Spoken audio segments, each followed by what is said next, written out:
Happy New Year. It's the new year. I know videos have been out for like 2 weeks, but it's the new year. We're recording this on New Year's Day. Yep, January 1st, 2022. And you may, or may not, it's a bit clear, but you may have noticed this that I have put on the table that I haven't even explained to you. So this is going to be our, I suppose, Doctor Who jar. So whenever we want to mention something, such as certain episodes or certain plot elements, but we don't actually want to bring those up because that will lead to many comments, we simply put a coin in the jar. So that is how we are going to get around. I've set a New Year's resolution to not enrage the Doctor Who fan base. We'll see how long that can actually hold up. So Alrighty then. yeah, so if there's ever a point, and we'll be fair, we're not inciting it now, but if there's any point where we need to mention the Daleks' master plan, the power of the Daleks, the seaweed, or the goo, just to name a few, that's where we will be doing this. So, yeah. You can already see there's 1,000 coins in there already, so I will not keep track of how many coins we put in. So, welcome back to Doctor Who. We're Alex and Dad from 7th Hour Films, by the way. Last time around, we finished off the Sea Devils. What was that about? Well, the Sea Devils apparently were a variation, as it were, a variant of the Silurians.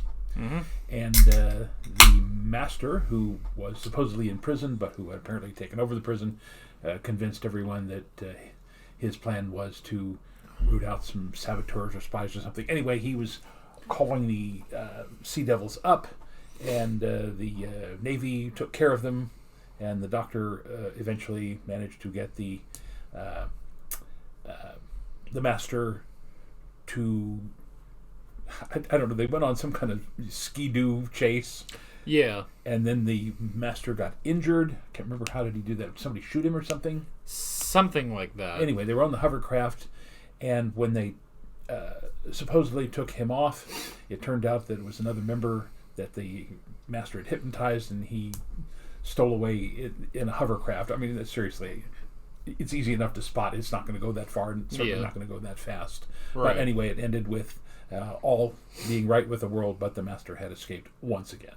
Yeah, and apparently the jet ski chase that they did, it was both of them. So no stunt actors, and it was actually Pertwee who insisted on it because he was in the Navy, and he convinced a very terrified Roger Delgado to do it. So that was an interesting bit of trivia there. I've only I mentioned to you I did a student film that was based on Butch Cassidy and the Sundance Kid, and we wanted to recreate the jump off of the gigantic cliff down into the water. So what we did was we simply used trick photography. We found a drop of probably not more than about 7 or 8 feet, and the cameraman got down, laid down on his back to film us jumping off the cliff towards him. Then we got back up onto the ridge. He got to the middle of the shot where you could only see the sky in the background, and we jumped off again, so he caught us both jumping down through the lens. And then he went back up to the top, and he was on top, and we jumped down, and he caught us landing on the ground. And then we edited those 3 together, so it looked like we jumped about 30 feet when actually we didn't.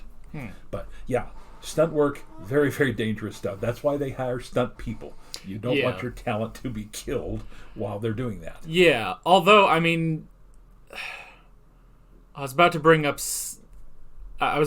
something in Spider-Man, but I don't know if I should say the most minor of spoilers for Spider-Man No Way Home. He's in the trailer. Willem Dafoe. He actually said that he would only do Spider-Man No Way Home if he was allowed to do all of his stunts like he did in the original movie. So, and Tom Cruise does a lot of his own stunts. Yeah. In fact, they had to hold up production on, I think, either the last one or the one before that. He was doing one of those jumps where he's supposed to jump from one building to another but he came down wrong and twisted his ankle or something like that. So they had to hold up production for a couple of weeks till he got back on his feet, so to speak. Yeah, it was something like that, and I think they do a lot of that in the James Bond movies too. Yeah. So, but yeah, that was definitely Pertwee and Roger Delgado on those jet skis. So, yeah, that. I mean, next up, we're moving on to the Mutants. So this will be finally how we get X-Men in the Doctor Who universe. Well, that's entirely possible because the X-Men were created by Marvel in the early 60s, and they were very popular by this time. Again, I think I've told you, at one point, up until about 1980, I had the first 50 issues of X-Men comics. And then when the bottom dropped out of the comics market, I said, oh, these things are never going to be worth anything. And so I think I sold the entire thing for like $25. I got like 50 cents a piece for them. And then about 10 years later, of course, it all started taking off again, and I could have probably had thousands of dollars off of that. Yeah, so but this is 6 parts, so we'll be watching the first 3 today, next 3 next week. So yeah. You got anything else? Well, I did want to say that as one of my Christmas presents, Alex got me Doctor Who and the Reign of Terror, which I just finished, by the way. Even though we had seen it, we really love the series, and I love the book too. And I was told by someone that Ian Marter is going to be one of the companions of the 4th Doctor. Yeah. Yeah. So, but thoroughly enjoyed it. So. Yeah, because everyone had mentioned novelizations and everything, so I thought that might be an interesting idea. And just to point this out, made myself a little Doctor Who bookmark. So, anyway, so we're all set. All right, we're all set. We have our coins ready, so let's go ahead and jump right into the Mutants and see if this is the crossover we all want. It's Monty Python. No. Monty Python's Lord of the Rings. Ah, Space Age Constable. It's an assignment. Well, then it is exciting. No, it's a container of some kind, Joe. From them. Time Lords? That's right. Aren't you going to open it? I'm not allowed to open it. Huh? Well, I couldn't even if I wanted to. No, I'm not meant to. I couldn't open it even if I wanted to. You just It's said only it. meant for one person. No. And or creature. Rubbish, not this time. Au revoir. Oh, no, you don't. Well, good job, Joe. Do they not have any Time Lord who can just deliver this message? Well, that guy that appeared out of nowhere in the first Master episode. Yeah. Oh, they got the fade right, so.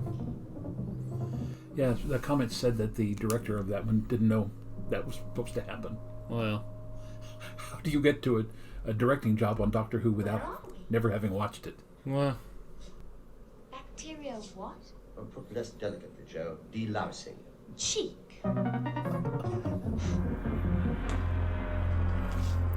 Space Romans. And Space Barbarians. Greetings, No. Kai. You will attend the conference? The conference? The conference? Oh, not again. It is honorable to fight. Oh, the Klingons. honor in hunting down? We became slaves! Worse than slaves! Liar! Murderer! You have nothing else to hunt, so you hunt your own. So, you've arrived, Kai. This is what they were afraid of in Peladon. Wait. So the bad guy overlords are from Earth. Yeah. Did you ever read Gibbon's Decline and Fall? No, is it good? Joe, this is like that. You see? No. Decline and fall of the Roman Empire. Well, empires The rise and definitive work. empires fall. I seem to remember they do mention like 10 Earth empires in Eccleston's second episode. Tubular chess. Yeah. Investigation, please. That's us. What is it? A very- door. Door? Very passive aggressive announcer. For a door? I assume I have no choice. This way, sir. Now, I like the uniforms, but Mutant native, you said? That's right, sir. the helmets just seem a little silly. We can't afford an empire anymore. Earth is exhausted, Marshall. Finished. Politically, economically, biologically finished. Why go back? Ecumenically, spiritually. Planets on Solos, take over the whole planet. I was about to say, this seems topical to some variety.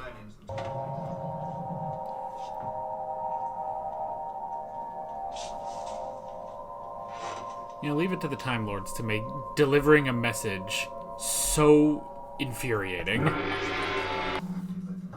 Now, the electronic music in this is not as annoying as in the last one because You understand the new instructions? it's not music. It's background. He's my son. What's the word I'm looking for? Atmosphere. Yeah. Bombastic signature, too. Well, it always impresses them on Solos. Is it really? Everything is awesome. No. Have you got a family back on Earth? Oh, I hope so, miss. Do you hear from them very often? Oh, we get reports, you know, the odd video. No letters. Letters? What can... Sorry about that, Stubbs. Well done, Joe. You do that too. Gallifreyan neck It's bench. rather No. sweet. I think so.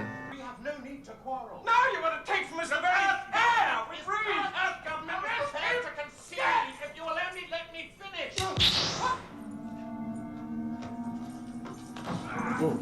Right in his jaw. But I'm not an overlord. I can't help you. Wonderful shoot. I can't. I said fire.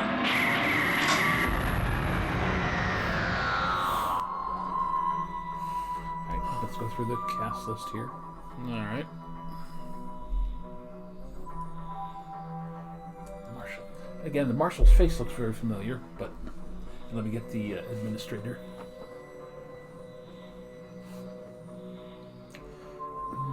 Again, don't recognize the names, but both of them look very familiar. All right, thank you. Alrighty. That's part one. Well, that was certainly action-packed. Yeah, definitely. I'll be very curious what this message really is that the Time Lords are sending to Kai, this freedom fighter on Solos. Solas. That was it. Now, okay, now there wasn't a conference last episode in the Sea Devils, so at least I'm pretty sure. But the first two, Day of the Daleks and Curse of Peladon, both had a conference, and now we have it again. So, so I'd say 75%. That's a passing grade right there. So, but definitely interesting stuff. I'm curious. The 30th century. I wonder which empire this is, because that's the thing in Eccleston's second episode. He's saying, "Oh, here's all the places I could take you," and he goes through like 8 different Earth empires, and it's like, "Oh, that's 1,000 years, 10,000 years, 100,000 years in the future," and then he eventually is just like, "You know what? I'm just gonna take you to the destruction of the sun," and it's like, well, I kind of want to see the Earth empires, so. Although it might have actually been, now that I think of it, it might have been like the new Roman Empire. So they came back with a vengeance, I guess. So, yeah, I'm not sure. Well, I mean, this is again a very standard kind of science fiction thing. You got the technological overlords and the somewhat primitive colonized people, but they're, so far, at least in my opinion, they're not playing it as standard, right? You've got the administrator there who's saying, look, we're going to give them their independence. We failed here. We can't afford to be doing this anymore. Again, very similar to what the Soviet Union and later the United States found out in Afghanistan, and what the French and the United States found out in Vietnam. We simply cannot afford to fight this war anymore because, and although they're not actually saying they're at war, they're basically saying we simply cannot afford to be involved in this planet anymore because it's draining our resources. Yeah. It's basically what the British said in the American Revolutionary War. They were literally stomping the crap out of us militarily, but it was costing so much money to transport all of that, all those men and materiel across the Atlantic to fight the war that it just wasn't worth it. So they cut us loose. Yeah. And it's interesting because even I think the administrator, he kind of feels like he does sort of believe like they've tried to, help this planet and stuff like that. It may just be like, he thinks it, but he doesn't realize, what all of this has truly done to the planet. So he's thinking, well, at the very least, we let them go on their own path. But they've brought so much, bad, destruction to this planet that they may not survive. And that's the one thing we haven't really heard exactly what's happening is, why is the planet in such bad shape? They didn't talk about a mining thing. They talked about some kind of experiments, but didn't exactly say what it was. So yeah, we need to kind of hear a little bit more about that. Yeah, it's some sort of experiment that's affected their atmosphere. And turning some of the Solonians into these mutant mutts. Yeah. Or, I guess mutts is short for mutants. Yeah, so. Should be mutes. Meh. Oh well. Alrighty. Now I know you're not hot, but I'm getting hot, so. I was just saying it's finally warm in here. Yep, nope. Too warm. There we go. When the icicle starts dripping off my nose. Yep. Oh, thank you again. Here you go. Take that. Now, of course, I am on blood thinners. You guys all know that. So. Well, I don't know how much they do know of that, but maybe if there's a Seventh Hour Films wiki out there, they'll add that to your page. So They've escaped onto the surface of Solos. Still, without a mask. But never fear, Doctor. We shall find her. Or her body. well, thanks for the encouragement. And since the unfortunate assassination of the administrator, Solos is under martial law. Oh. My law. How very convenient for you. I thought he was just hit with a dart in the jaw. I didn't realize that killed him. That depends. Calling Solos. Intensify the search. My stick is stupid.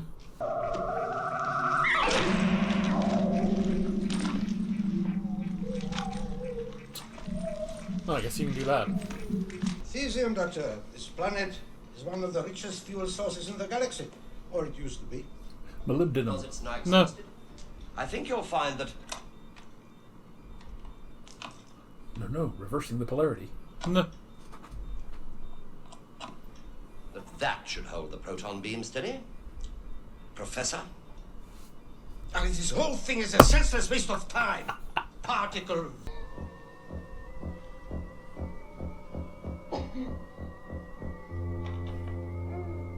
Is this some strange breathing method I don't know about? Well, yeah, it forces your lungs to contract. Probably on the diaphragm. Never seen that on TV before. They do that with drowning victims a lot. Or used to, anyway. This is mine. Mutts. What happens to them? They are killed. Hunted down and killed. Or if they escape, they hide in places like these. I wonder if they're not even a native species. They're just humans that were tricked into thinking they're a different species. This will provide Wow. a barrier against the ultraviolet rays, like which magic. create the poison mist. Overhead What you're projector. proposing, Yeah. and do correct me if I'm wrong, is an Looks a little all-out better than an attack overhead on a projector, defenseless though. planet. Yeah. This planet as it stands is no longer of any use unless we make the atmosphere breathable. Even if it means wiping out every Solonian in the process. Earth is fighting for its survival. The side effects are of no importance. Genocide is a side effect. I mean, why don't you do this on Earth? When can I see her, Cotton? That's it, sir, you can't. We didn't find her. What? As far as we know, she's still with Kai. I like Stubbs and Cotton. Good people. How am I going to do that? The All two guards have orders to stop you leaving the ex-pirates section. in Pirates of the Caribbean who Yeah. Afraid not, become the good sir. guys. Ooh. Right in his face. Oh my. No need to run, Doctor.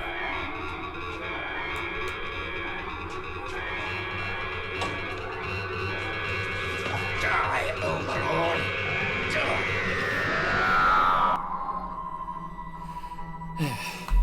Now, I was going to say this after the first episode.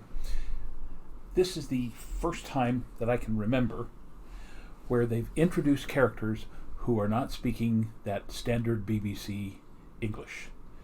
Well, You got some guys with lower class accents, so that the guards are not all upper class just like everybody else. And it's kind of nice to see the class structure, because what you're now seeing as part of that is these two guys who are just ordinary soldiers wanting to get back home to Earth as quickly as possible. They're going, wait a minute, you mean these upper class yahoos are actually not telling us the whole truth about this? And then they in turn are helping the Doctor and Varan and Kai and all the rest of them. So I mean, that's just kind of an interesting little thing that they've made it into a kind of a class issue as well as everything else going on. Yeah, this is a very interesting story, honestly. Yeah. So, it is one of those things though where every time I think like, oh man, this is a really interesting story. It's like, okay, do we take a chance on like, we're gonna get a comment that's like, oh, it's actually like one of the least favorites or something. So, I have no idea, but we'll find out when we get the comments on this one. So. And no, I haven't been looking for another way to put another coin in there the whole episode. So, alrighty. Part 3. Now, the two writers, Baker and Martin, they don't, again, sound familiar. They could be, but I don't remember if they've done anything else. I feel like we've had Bob Baker before. I can't think of when, so. Okay. No, but yeah, I'm enjoying it. Again, it's not overly complicated. It's introducing very subtly, again, these class divisions as well as colonizers versus natives, and do we have the right to experiment on a world that isn't ours because look what happened to ours. And so. Yeah. Now, do you give me a word as a warrior?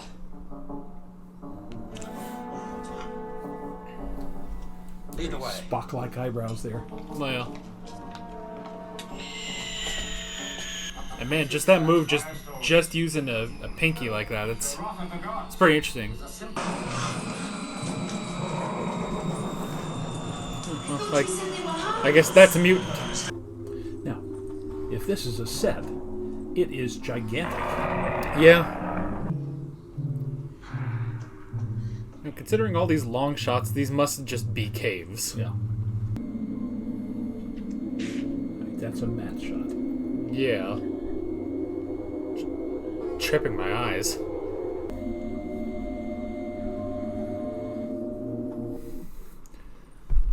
I really hope that this guy pulls off his helmet and it's the Master.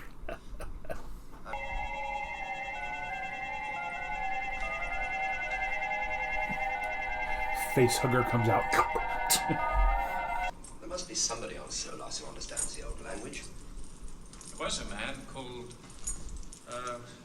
Sondergaard, a man of learning from Earth. He came to study our culture. And After a while, he disappeared. Anthropologist. A plague of evil, fire from the sky. Listen to me, summon my council. Go, beat the war gong. Oh. So they do turn into the cockroaches. Oh, yeah. That was a good hit. I was born to fight. Varan will not die sleeping. That kind of reminds me, they have a similar sort of disease in Game of Thrones, the sort of grayscale. It's super gross. Doesn't turn you into a cockroach, though. the answer must be here somewhere. Doctor! Gas! We've started the attack already. We've got to get out. We can't get out. The Marshal sealed us in. What are we going to do?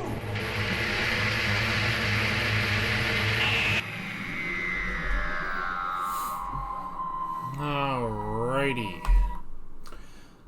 Well, again, if it's not a fan favorite, it should be. No, yeah. I mean, it's... I'm not saying that, it's not a very simple story, but it's very entertaining. Again, we're assuming Sondergaard is the guy in the suit, who apparently is some kind of, paleontologist or anthropologist or something like that. But again, it's it's stringing out the story in small enough dollops that we're going, okay, I want to see more. Yeah, definitely. It does make me think, though, it's like, oh, yes, there was this person who came from Earth to understand our old languages and stuff, and it's like, this sounds a little suspicious, you know? But I don't think we're going to do that. Because the Master doesn't have access to his TARDIS, does he? I can't remember if he does or not. I thought the Doctor had disabled it. I don't remember. Okay, well, I guess we'll find out next week. Yeah, so... honestly, just considering this season, I'm willing to bet it's not the Master. So, but yeah, it could just be someone. An actual just Earth person who's out to do some good. Alrighty. Well, to jump into the notes, I mean, the first thing I wrote down is the message. The very complicated Time Lord message. Which, I mean, is interesting for the Time Lords. Again, it's sort of this, Time Lord interference, I guess, using the Doctor. And that's interesting. And then just sending, at the end, we realize, oh, these are, tablets with these ancient writings, but nobody understands it. And it's like, okay, so why would the Time Lord send something like that? Now, this is just a theory, but in all of these instances, like when they sent the Doctor to Peladon, perhaps they know how the outcome is supposed to happen, and they're simply sending the Doctor to ensure that it happens the way it's supposed to. So they're not really interfering. They're simply making sure that the timeline does not, go off on a tangent and therefore alter history. Yeah, it could be that. Because that is the whole thing with the Time Lords, is non-interference. Yeah. So yeah, it could be something like that they're just ensuring that this all goes well. So, yeah. Let's see. Well, they talked about a conference, but we don't really see a conference, but, Well, the conference, I'm assuming, was when the administrator came in to talk to the various Solonians there. Yeah. When he was assassinated. So maybe that was the conference that they were talking about. Yeah, I guess it could be. But we have the Earth Empire, who screwed up Earth so bad, and then they went and did it to a bunch of other planets, including Solas, which is interesting.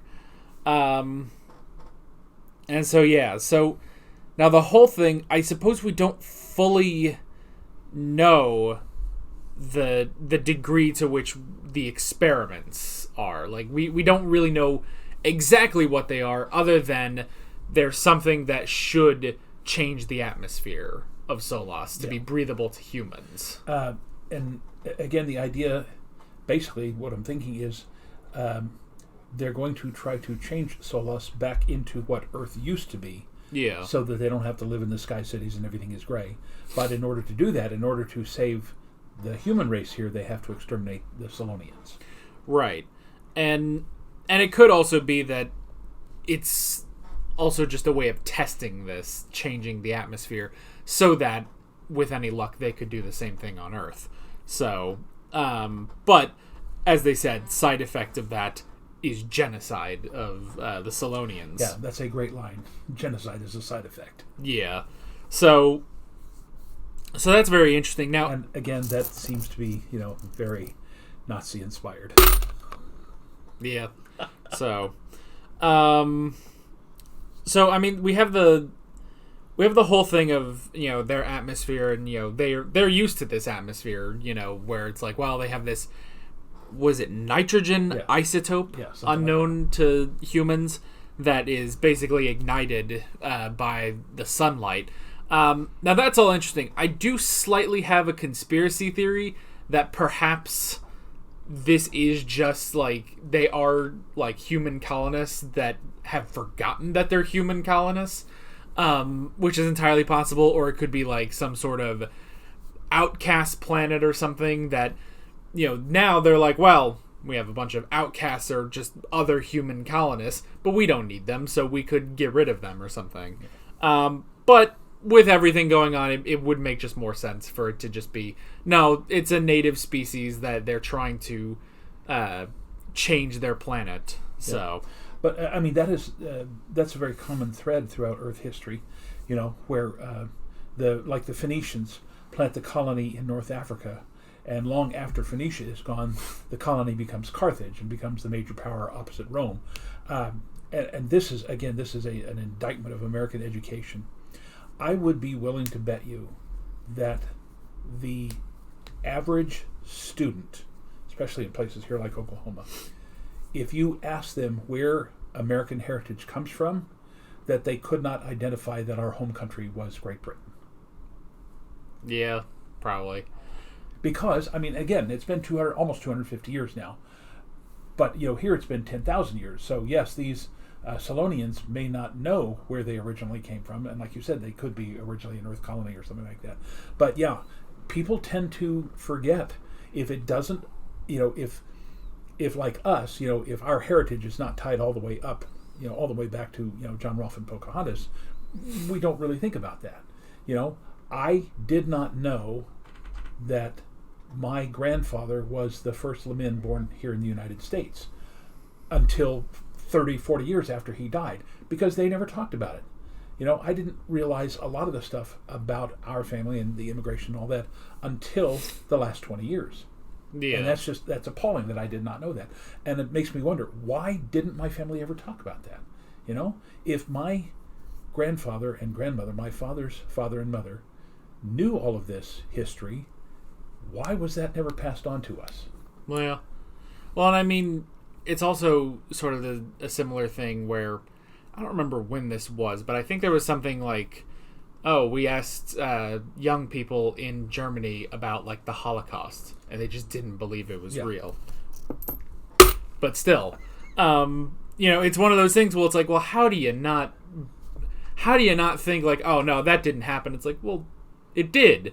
There's proof. They're still there. Like, all the buildings and stuff, they're right there. Nobody built those just as a theater piece, Yeah. So, yeah, it could be something like that.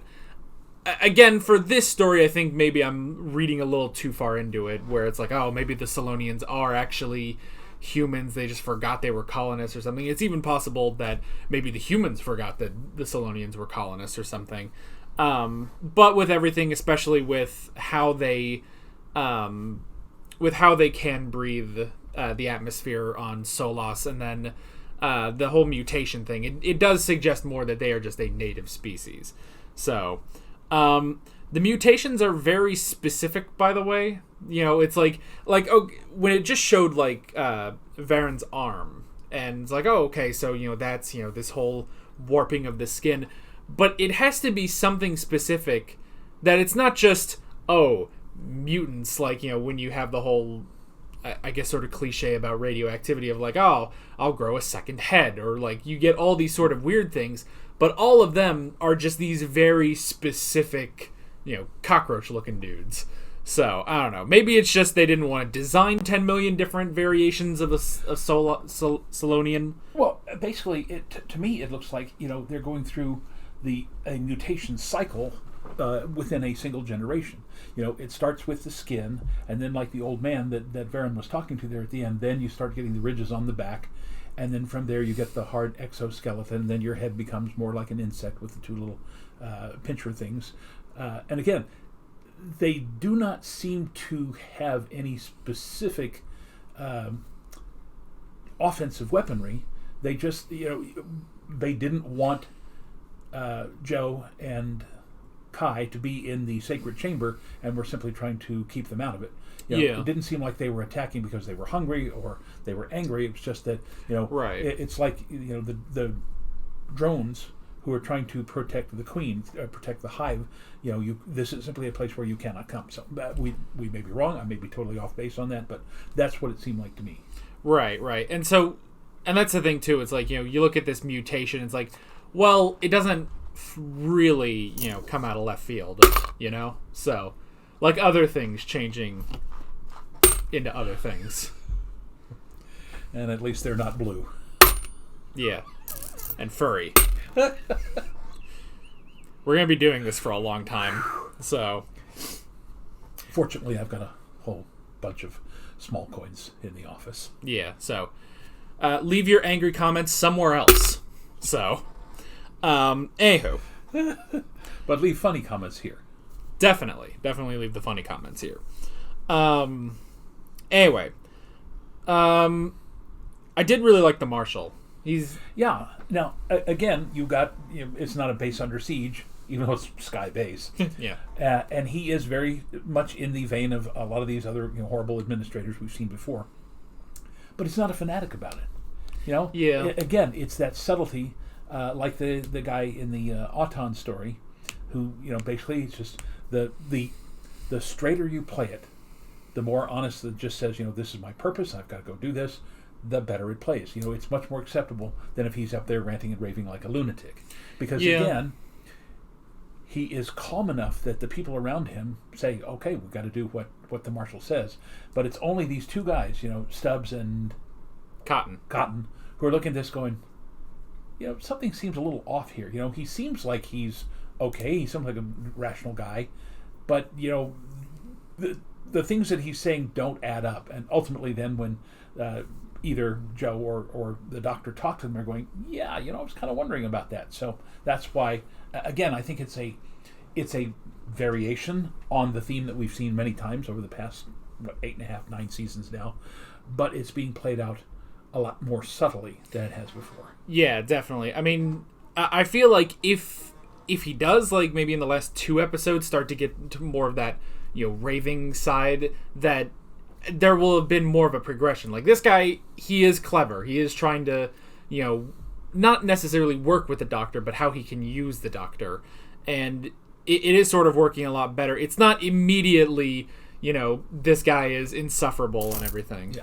So. And I suspect Dr. Yeager will probably be one of the turning points later on, because the fact that he's inclined to believe the Marshal, but understands that what the Doctor did was actually correct. That he does have the knowledge to be able to carry out this reversal of the atmosphere sort of thing much quicker than he himself, and he considers himself to be a brilliant doctor. So I suspect in the next 3 episodes, the Yeager might be a turning point here. And speaking of which, his accent is spot on. So if he's not an actual German British actor, his accent is very, very well done. Yeah. It honestly seemed like, because at first it kind of seemed like, he's just sort of okay about the whole, genocide as a side effect sort of thing. But it seems to be like, he's kind of come to terms with it, because that was really the only option he saw. This whole particle reversal thing is only a theory. Now he's seen it, while not seeing it fully successfully on the box, he has at least seen it start to work. And he's like, oh, okay, so if we do this, the Doctor's saying, well, if you do particle reversal, that will, spare the Solonians and everything. And he's looking and it's like, well, if we can do that and not commit genocide, that's probably the better option. Whereas the Marshal's looking at it like, no, I need results right this second, So, let's see. I did definitely like Stubbs and Cotton. You're right. They are just this interesting, just two guys just trying to make their way, probably get decent benefits, trying to get home to their families. But I like that they do listen to the Doctor. And it's interesting that they do kind of, at first I was like, well, okay, you're really going to trust the Marshal again, but the Marshal is very convincing, because he's very subtle about everything. And yeah, even at the end when it's like, all right, well, you two go in and try to find the Doctor and Miss Grant, they don't immediately think he's going to try to kill us in here. Yeah. So, but I did like the two of them. Yeah. And just some little subtle stuff early on, like when Joe was talking to Stubbs, I think, or one of the soldiers, and said something about, don't you get letters from home? And he looked at her like, what's a letter? Yeah. Yeah, 10,000 years in the future, you're not going to be writing like they do, in our times. And even we don't write that much anymore. Right, so. But just, it's, again, kudos to the two writers for doing that. It's just, again, this is a story that I think the average teenager would have enjoyed, and then the adults would be looking at this going, yeah, okay, he's got some kind of subtle references in there. It's kind of cool. So, again, this is not so convoluted, not so complex that the teenager and even the adults would be saying, what's going on here? We haven't figured it out. We still don't know exactly what's going on yet, but we have enough hints that we can say, well, we think the guy in the suit is probably Sondergaard, and we this, that. So, again, very enjoyable and very satisfying as an audience member. Yeah. And it's also good that you could honestly think like, oh, well, maybe this whole story is just going to hinge on, what's in the box and stuff like that. But honestly, I keep forgetting about the box. Like, that's sort of like the least interesting thing here is, why the Time Lords have sent the Doctor here. But I like that is sort of a continuing thing. And even when they open the box and it's like, oh, it's a bunch of tablets with some writing on them. And it's like, well, yeah, it's all ancient, writing and stuff like that, but nobody knows it anymore. It's like, well, okay, well, that's interesting. And now we have to take the next 3 episodes to figure that out. Yeah. So that really works out. It's like Champollion and the Rosetta Stone, where they find it, and he understands that there's one of the languages he understands completely, the ancient Greek, and he knows that that part of it is hieroglyphic, and then he's got to figure out what is the middle thing, and then ultimately when he realizes all 3 of these things say the same thing, then he has to painstakingly go through and find out, all right, I need to find a specific key. And then he finds, when he sees the cartouche for Ptolemy, he says, all right, now that I know these 7, well, we'd call them letters, but these 7 figures, now I can go back and start plugging these in elsewhere in both the Demotic and the hieroglyphic with the ancient Greek. And then, again, just very painstakingly over years, figuring out exactly what it says. Yeah. And, obviously we're going to do that in the next 3 episodes, but that's basically what we're looking at here. Right. And it's also interesting because in modern Doctor Who, they'll introduce the whole thing of, well, the TARDIS translates everything. Even if you look at something in a different language, it psychically gets into your eyes and changes it to your language of preference. Which is interesting because in Doctor Who and the Reign of Terror... yeah, there you go.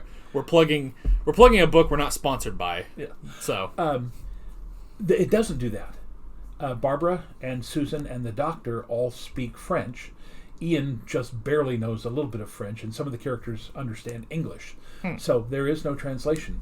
So when I read that, I thought the TARDIS was supposed to translate all that for them. Yeah, I guess it's something they introduced in modern Doctor Who to sort of get away with, how it was done in classic Who. Because, there's never a whole thing of, the universal translator and stuff like that, like in Star Trek. So I think that's how they get around it, but it is something introduced in modern Doctor Who.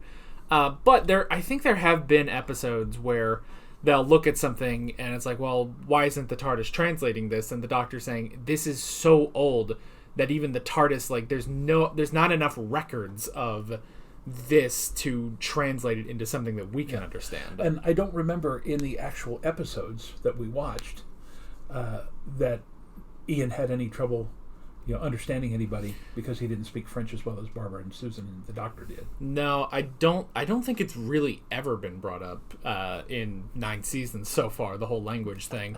So yeah, that's pretty interesting. They also do bring up, and I don't know if they bring this up in classic Doctor Who or not, but at some point the Doctor says, well, I speak everything. So even if, like, the TARDIS is gone, he can communicate, basically, for the most part. So, well,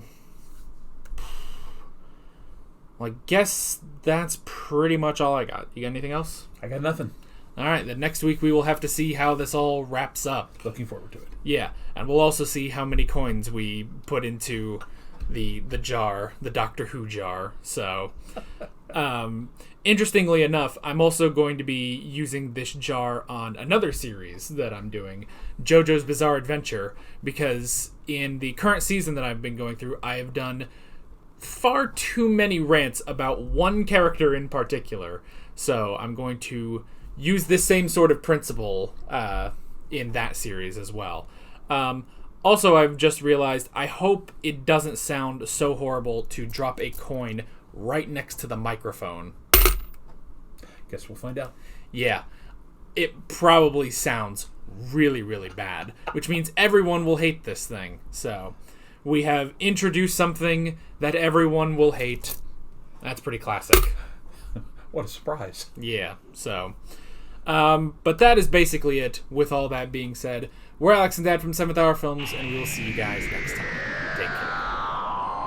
Alright guys, thanks for watching this video. There's a bunch of links on screen if you want to go click around to any of those. There's a playlist for all of our Doctor Who classic reactions, as well as another Doctor Who playlist of some variety that you can go click on. There's also a subscribe button and a Patreon button on screen, as well as other links in the description if you want to go check out any of those. See you guys later.